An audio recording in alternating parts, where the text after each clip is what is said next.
Counseling and psychological services in Hudson has been both helpful and not.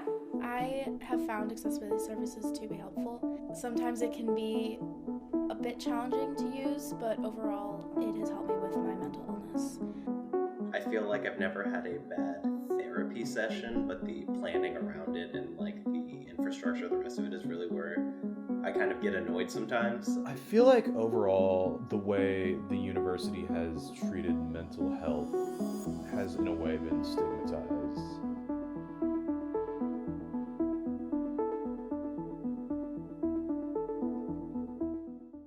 Maddie Capron interview, take one. You didn't slate this camera. I'm not. What is your name and position at the Post? My name is Maddie Capron, and I am the managing editor of the Post.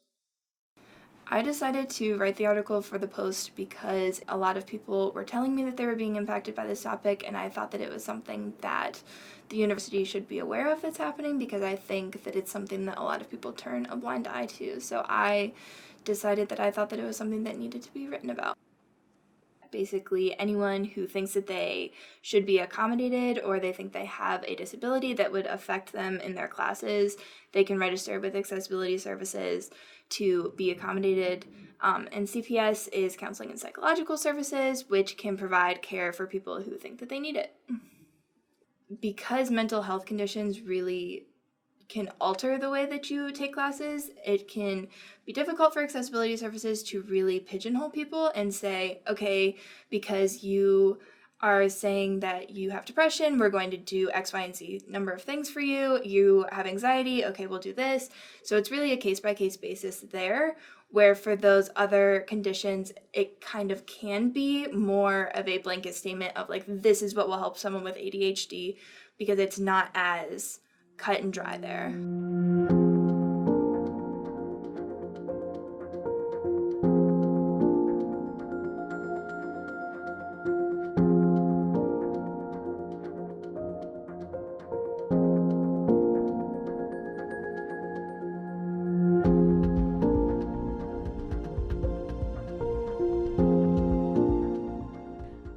I found out about accessibility services my sophomore year, spring semester. I was depressed and anxious, and I didn't really want to go to class, and I didn't really know what to do because I didn't want to mess up my grades or anything like that, and I didn't really know how to communicate with my professors what was going on. And then my mom actually found that there were student accessibility services on campus and made me an appointment, and I went. I was recommended CPS last spring semester to start going to therapy because I made an attempt on my life. All of the housing and residence life people were like, you should probably go to therapy. These are all the services we have, et cetera, et cetera, et cetera. I wasn't super aware of accessibility services until recently, and it kind of makes me upset that it took like through 4 therapists for them to recommend me to that, because I was like, I'm not going to classes, I'm having these issues, and I have to keep having the same conversation with every teacher. And they were like, oh, do you know about accessibility services? And I was like, no, I did not know that was an option for me.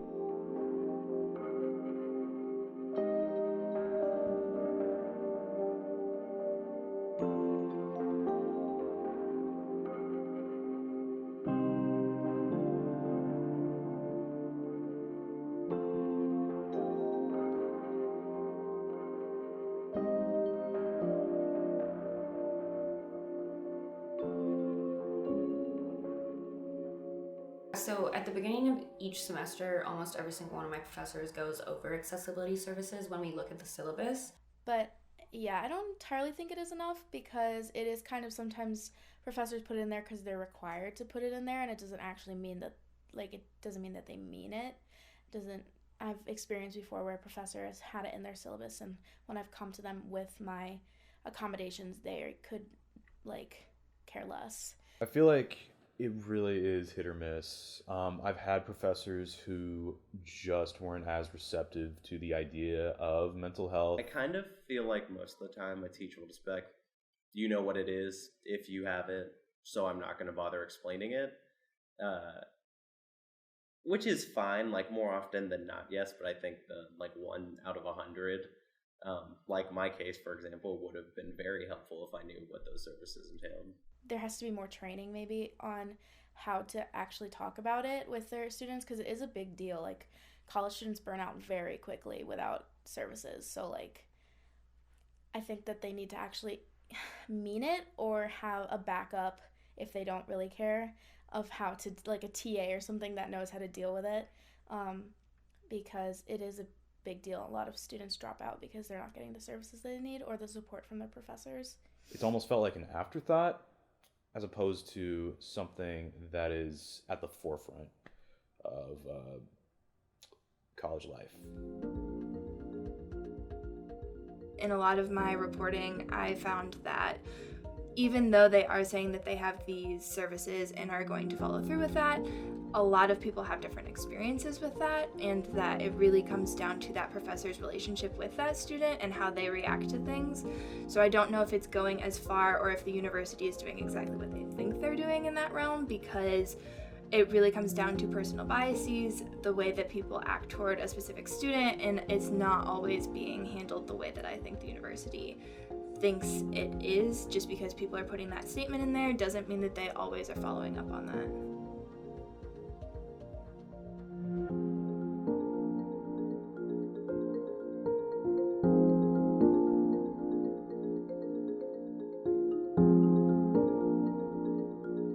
When I've taken initiative to approach a professor and tell them what's going on, and ask for some accommodation, they've usually been pretty understanding.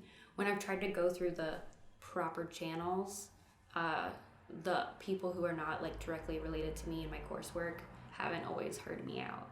I've had a professor who, like, student accessibility services try to negotiate with them on how many days I could miss, and they were just like, no, like, this is how many days you're allowed to miss, and like if she misses any more than that, she needs to drop the class. But I kind of got caught up in, like trying to work and do stuff for my portfolio on top of like making money to pay off my loans, on top of taking like 18 credit hours. And it really came back to bite me in the ass. I had a professor who sat me down originally after missing an assignment during a rough bout of depression. And I wasn't really aware, again, of like the services that I had to be able to do anything about it. And it was kind of hit or miss whether or not it worked out well, trying to talk to a teacher about that. I was given an extension on this assignment, which was very small in terms of the overall grand scheme of the class, and I ended up missing it, unfortunately. The teachers who were understanding, typically tried to do as much as they can. There's like a kind of like a line. So like for the accessibility services, like say you have 3 days of attendance on for everyone who's like normal, but like I'll get like 6 days. But if I'm not there for like 10 days, like that kind of starts to affect the fact that I'm not learning anything at all. So you can't really get a grade if you're not there. I'd have a TA for a class or something like, well, I don't really know what I can do with that. So I guess we're just going to have to deal with it. Maybe I'll just have to take the class again. Like my GPA got wrecked because of my mental health. They just kind of were like, you're just going to have to drop my class because there's nothing really I can do for you, which is like understandable. It's upsetting, but it's understandable because like I said, if you're not there to learn the material, like they can't just give you an A because you have mental illness. Like you have a struggle going forward then because, well, I put myself in the situation then, so I need to work even harder. So I'm putting more pressure on myself. And it just feels like I've put myself in a huge uphill battle just because nobody came to say, hey, it's okay to be where you are and this is what you can do to help. But, those are biases that like some professors just have, and like you can't fight all of them. Like not all of them are as understanding as others. Sorry. No, it's okay. I like it.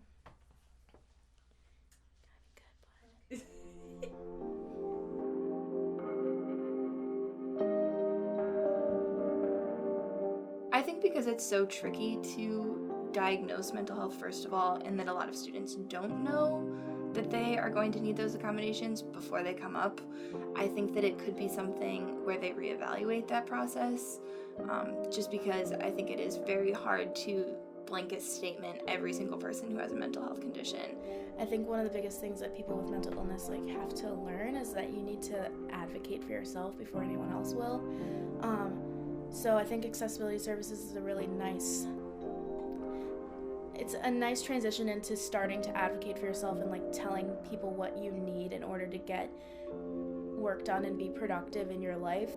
But I think a lot of people who really truly have the problem are the ones who are uncomfortable coming forward and saying, "Hi, can you help me with all of this paperwork?" and having to go to every teacher I have who I hardly know, that I'm already embarrassed about because I've missed 3 classes, what I can do to make them understand that I need help and at least just need accommodations. Because with me, since I don't have accessibility services, I have to explain to the professor over and over.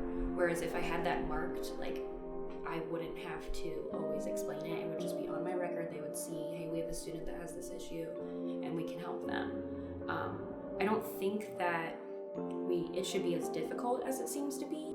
The process can be frustrating if you have a mental illness that isn't really being treated very well. So when you're depressed, you don't really have a lot of motivation to do things or to advocate for yourself, and that's kind of what student accessibility services requires. That's not the most ideal situation, I don't think, just because it is something that comes up very quickly and without much warning for a lot of people. To me, I think accommodations shouldn't just be limited to people who go through this screening. I think there should be more done. Do I see that happening anytime soon, especially with the state of American healthcare? No, I do not. But I don't really have a way to fix that. I don't really know what the alternative would be, but I feel like there is a better way. I just don't know what that would be. I think the main thing that came from writing this article for me personally was that I did not realize how complex of an issue it actually is, because I think a lot of the time as a student, you're hearing students constantly saying how upset they are about how bad mental health care is on campus. You're hearing people say that they aren't being accommodated. You're hearing all of the bad things, but very few people actually think about the administrative side of things. And so talking to the accessibility dean about that kind of made me realize that it's not as easy for them as every student may think.